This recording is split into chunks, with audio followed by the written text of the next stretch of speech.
komishanka doorashooyinka Soomaaliland ayaa waxa ay shaaciyeen waqtiga rasmiga ah ee ay dhici doonto doorashooyinka isku sidkan ee golayaasha deegaanka iyo sidoo kale wakiilada Soomaaliland. Sidoo faafahinta warkan inoogu eegay wariyahayga Maxamed Cumar Daariq oo warkan ka soo diray magaalada Hargeysa.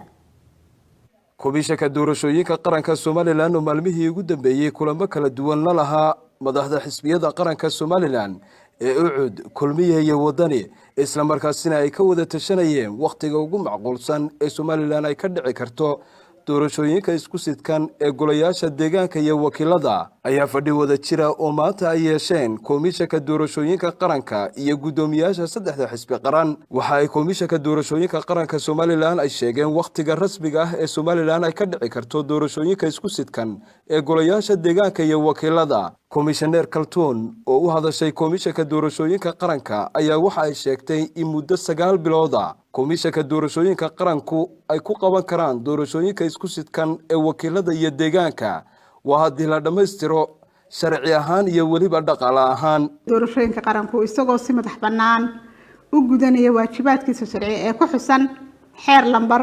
730/2007 xeer lambar 20/2001 iyo xeer lambar 20/2/2005 waxa maanta oo taariikhdu tahay 23 bisha 8 2020 komishanka doorashooyinka qaranka uu soo saaray jadwalkii diiwaangelinta codbixiyayaasha iyo doorashooyinka isku sidkan ee golayaasha wakiilada iyo deegaanka. komishanka doorashooyinka qaranka oo in muddo ahba ku hawlanaa kana baaraan degayay sidii loo heli lahaa diiwaangelin iyo doorashooyin u qabsooma sida ugu suuragalsan uguna hubsiimada badan. wuxuu fadhiyo wada tashi arrimaha kala yeeshay xisbiyada qaranka.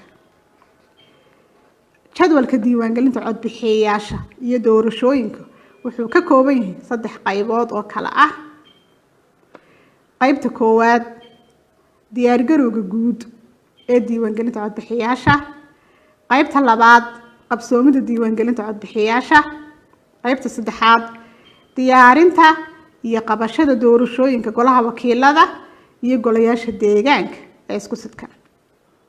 jadwalkan waxa uu ku mudaysan yahay muddo 9 bilood ah waxaana fulintiisa iyo hawlgalkiisa lafdhabar u ah dhamaystirka sharci. Maxamed Cumar Daariq RTN Hargeysa.